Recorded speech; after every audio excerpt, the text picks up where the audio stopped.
황혼 부부의 위험한 침묵. 말 안 하는 부부의 끝은 생각보다 더 외롭습니다. 안녕하세요, 소담지기입니다. 살다 보니 그런 순간이 오더라고요. 같은 집에 살고 있는데도 괜히 낯설게 느껴지는 순간 말입니다. 자식들 다 키워 제 살길 찾아보내고 나면 인생에 참 평화로운 봄날이 올 줄 알았어요. 무거운 짐 다 내려놓았으니 이제 내 곁에 남은 동반자와 손잡고 다정하게 늙어갈 일만 남았다고 믿었지요. 하지만 언제부터인가 말이 줄어들고 눈을 마주치는 일이 적어지고 서로의 하루를 묻지 않게 되는 날들이 찾아왔습니다. 그 침묵이 오래 쌓이면서 부부는 어느새 가장 가까운 타인처럼 느껴지기도 합니다. 오늘 하루 배우자와 눈을 맞추며 몇 마디나 나누셨습니까? 오늘은 황혼기에 참 많은 부부들이 겪고 있는 위험한 침묵에 대해 조용히 이야기 나눠보려 합니다. 말이 줄어든 부부는 마음도 멀어집니다. 처음부터 무뚝뚝했던 건 아니었습니다. 연애하던 시절엔 별일 아닌 이야기로도 한참 웃었고 잠깐 떨어져 있어도 보고 싶었지요. 밥은 먹었어?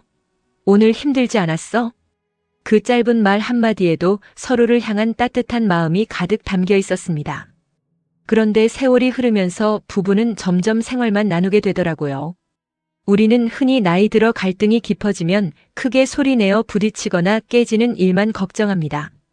하지만 60이 넘어 삶을 가만히 들여다보니 알겠더라고요. 진짜 무서운 비극은 소리 높여 싸우는 불화가 아니라 한 지붕 아래 살면서 서로를 투명인간 취급하는 이 지독하고 적막한 침묵이라는 것을요. 싸우는 부부는 차라리 에너지가 남아있는 겁니다. 내 마음이 아프다고 내 힘든 것 좀 알아달라고 상대에게 던지는 마지막 아우성이자 거친 몸부림이니까요. 많은 부부들이 이 어색하고 냉랭한 고요함을 두고 나이 들면 다 이러고 살아, 우리가 살면 얼마나 살았다고. 이제 와서 무슨 대화냐 하며 당연한 듯 방치하곤 합니다. 각자 방에서 따로 텔레비전을 보고 스마트폰 화면만 들여다보며 상대가 방에 들어오는지 나가는지조차 무감각해지는 거죠. 하지만 이 침묵이 길어질 때 찾아오는 외로움은 생각보다 참혹합니다. 한 공간에 나란히 앉아 있으면서도 서로에게 아무런 기대도 관심도 없이 그저 빈 껍데기처럼 살아가는 상태. 밥을 차려놓아도 서로 눈 한 번 마주치지 않고 그저 달그락거리는 수저 소리만 적막하게 거실을 채울 때 마음은 이미 세상에서 가장 먼 남처럼 멀어져 버린 일상입니다. 외딴 섬에 홀로 갇힌 것 같은 그 깊은 고립감이 우리의 인생 후반전을 소리 없이 갉아먹기 시작합니다. 황혼기의 침묵은 생각보다 더 깊은 외로움이었습니다. 젊었을 때의 외로움은 친구를 만나거나 바쁘게 일을 하며 어떻게든 채울 수 있었죠. 하지만 노년의 외로움은 다릅니다. 가장 나를 잘 알아야 할 사람, 내 평생의 희로애락을 가장 가까이서 지켜본 그 사람이 나를 투명인간처럼 대할 때 우리는 가장 깊은 쓸쓸함에 빠지곤 합니다.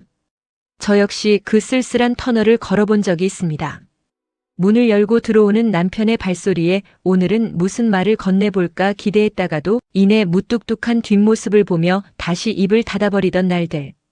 자식들에겐 다정한 아버지가 왜 나에게는 저토록 인색할까 억울하고 서운해서 밤새 잠을 못 이루기도 했습니다. 차라리 서운하다고 소리치고 다툴 때는 미련이라도 남아있는 겁니다. 내 마음을 좀 알아달라는 마지막 신호이니까요. 하지만 침묵이 깊어졌다는 건 상대에게 더 이상 아무런 마음의 힘을 쓰지 않겠다는 체념과도 같습니다. 그러다 문득 이런 생각이 들 때가 있습니다. 우린 함께 사는 걸까 아니면 그냥 같은 집에 있는 걸까? 혼자라서 외로운 게 아니라 마음을 나눌 사람이 없어서 외로운 것이더라고요. 겉으론 괜찮은 척해도 누군가 내 이야기를 들어주길 바라고 따뜻한 말 한마디에 괜히 울컥해지기도 합니다. 내가 그 사람의 말 한마디에 그 사람의 기분에 내 하루의 생활이 변한다는 것을 알게 되었죠. 그래서 황혼기의 침묵은 사람 마음을 생각보다 더 깊게 무너지게 하는지도 모르겠습니다. 자식이 떠난 뒤에야 부부의 거리가 보였습니다. 아이들이 어릴 땐 몰랐습니다. 집안이 늘 시끄러웠고 챙길 것도 많았고 하루하루 정신없이 살아냈으니까요. 부부가 서로 얼마나 대화를 안 하고 사는지조차 느낄 틈이 없었던 것 같습니다. 그런데 자식들이 다 떠나고 나니 그제야 선명하게 눈에 들어오더라고요. 그동안은 자식이라는 든든한 다리가 있어서 부부 사이가 이어져 왔던 건데 그 다리가 없어지고 나니 안방과 거실 사이가 세상에서 가장 먼 바다처럼 느껴지는 거지요. 처음엔 이제 우리도 편하게 살겠네 싶었습니다. 그런데 이상하게 시간이 갈수록 더 어색해지더라고요. 둘만 남은 식탁에서 괜히 TV만 크게 틀어놓고 할 말이 없어 물만 마시게 되었습니다.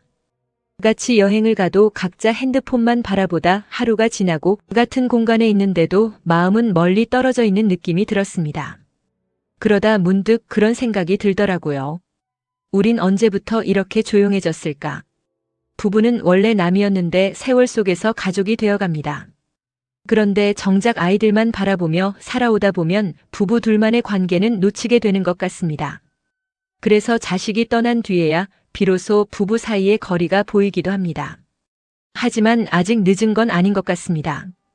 이제라도 서로의 하루를 묻고 같이 밥 먹고 짧게라도 산책을 하다 보면 조금씩 다시 가까워질 수도 있으니까요.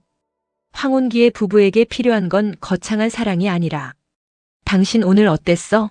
하고 물어봐주는 따뜻한 관심인지도 모르겠습니다. 오늘 이야기가 마음의 작은 쉼표가 되셨다면 구독과 좋아요로 소담지기를 응원해주세요. 여러분의 따뜻한 댓글은 저에게 큰 힘이 됩니다. 감사합니다. 편안한 하루 되세요.